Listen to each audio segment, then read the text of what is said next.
ലാ ഇലാഹ ഇല്ലല്ലാഹ് കൊണ്ട് ഈമാനിന്റെ വാതിൽ കടന്ന ഓരോ വിശ്വാസിയും സഞ്ചരിക്കുന്നത് ലാ മൗജൂദ ഇല്ലല്ലാ എന്ന അനുരാഗ ലോകത്തേക്കാണ്.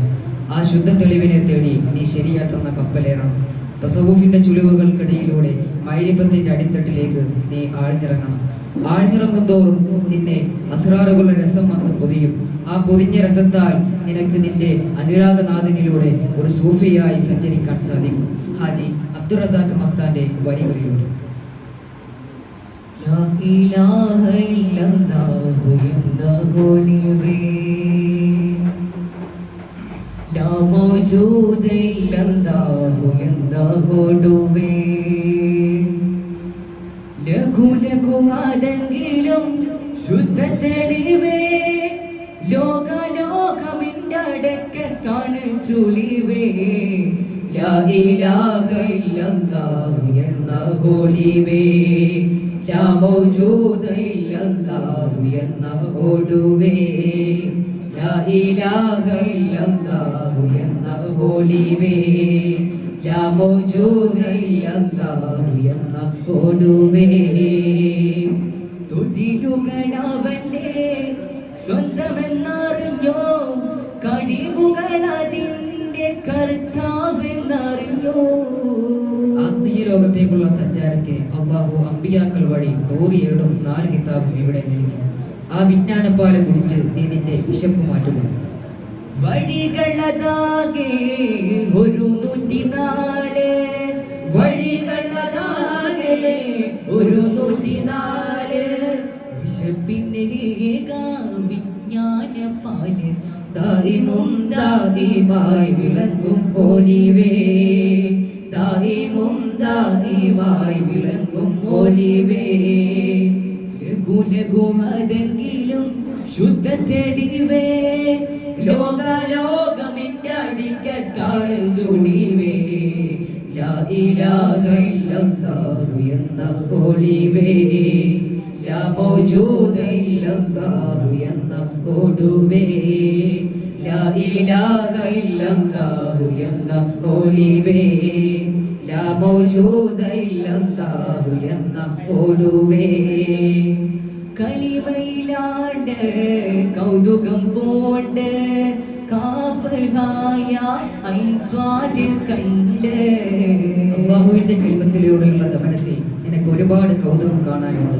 ഖുർആനിൽ മാത്രം കാണാവുന്ന വാക്കുന്നതിനപ്പുറം കാഫഹായ ഐസാദ് കൊണ്ട് പഞ്ചേന്ദ്രിയങ്ങൾക്കും ആത്മാവിനും ഖുർആൻ വഴി എത്തിപ്പൊടിക്കാവുന്ന അനുഭവ ലോകത്തേക്കുള്ള സൂചകമായിട്ടാണ് സൂഫി ഇവിടെ കൊണ്ടുവന്നിട്ടുള്ളത്.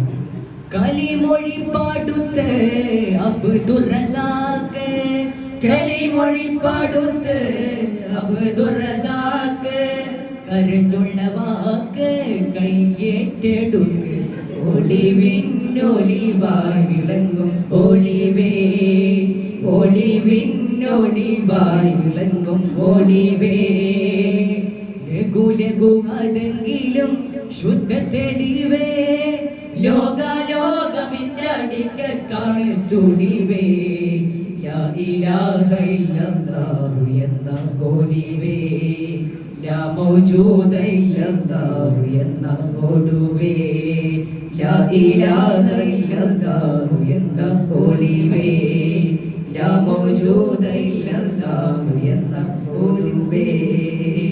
വഹ്ദത്തുൽ വജൂദിന്റെ അനന്തവും വിശാലവുമായ കാഴ്ചയിൽ സ്വയം മതിമറന്ന് നിർവചിക്കാനാവാത്ത ഹക്കിനെ നിരൂപിക്കുകയാണ് മൗല ബുഖാരി റളിയല്ലാഹു അൻഹുവിന്റെ ശിഷ്യനും പ്രമുഖ സൂഫിയുമായ ഗുണകുട്ടി മസ്താൻ. സൂക്ഷ്മതയിലും സ്ഥൂലതയിലും നാം ഈ കാണുന്ന പ്രപഞ്ചം എത്ര വിശാലമാണ്. നാം വലുതെന്ന് കരുതുന്ന ഈ സൃഷ്ടി പ്രപഞ്ചം വാസ്തവത്തിൽ സൂക്ഷ്മമായ ഹക്കീക്കത്തിന്റെ ആധ്യാത്മിക പ്രപഞ്ചത്തിന് മുമ്പിൽ അതീവ നിസ്സാരമത്രേ. അഥവാ സൂക്ഷ്മതയാണ് സ്ഥൂലതയേക്കാൾ ബൃഹത്തായത്. വലുതാണ് ചെറുത്, എന്നാൽ ചെറുതാണ് വലുത്. ചെറുതാണ് സുന്ദരം. പ്രിമിറ്റി ഈസ് ബ്യൂട്ടി എന്ന് പറയുന്ന പോലെ. മുള്ളുമുനയില് 33 കോടി പട്ടണമടയ്ക്ക് വൈത്താൽ அந்த இறையவனுக்கு தலையுமில்லை, அந்த அந்த இறையவனிக்கு தலையுமில்லே முள்ளுமுனையிலே 33 கோடி பட்டணம் அடக்கி வைத்தால் அந்த இறையவனிக்கு தலையுமில்லே அந்த இறையவனிக்கு தலையுமில்லே முள்ளுமுனையிலே 33 கோடி பட்டணம் அடக்கி வைத்தால் அந்த இறையவனிக்கு தலையுமில்லே அந்த ഇറയവനിക്ക് തലയുമില്ലേ. അലിഫ് അതിന്റെ സങ്കല്പത്തെ ഒരു മുള്ളായിട്ട് എടുക്കുക. അഖില സൃഷ്ടി വസ്തുക്കളും 33 കോടി എന്ന അനന്തസംഖ്യയിൽ ഉൾക്കൊള്ളുന്ന ബാഹ്യലോഹങ്ങളുമൊക്കെ അതിന്റെ മുകളിൽ നിരത്തി വച്ചതായി സങ്കല്പിക്കുക. എല്ലാം സൃഷ്ടിച്ചവന് സൃഷ്ടികളെ പോലെ ഉടലും തലയുമായുള്ള കേവലം രൂപഭാവങ്ങളിലാണോ അല്ലാഹുവെ നിങ്ങൾ കാണുന്നത് എന്നാണ് തന്റെ ഈരടികളിലൂടെ ഗുണംകുട്ടി മസ്താൻ നമ്മളോട് ചോദിക്കുന്നത്. ഇറയവനിക്ക് തലയുമില്ലേ அந்த இறையவனிக்கு தலையுமில்லே அந்த இறையவனிக்கு தலையுமில்லே முள்முனையிலே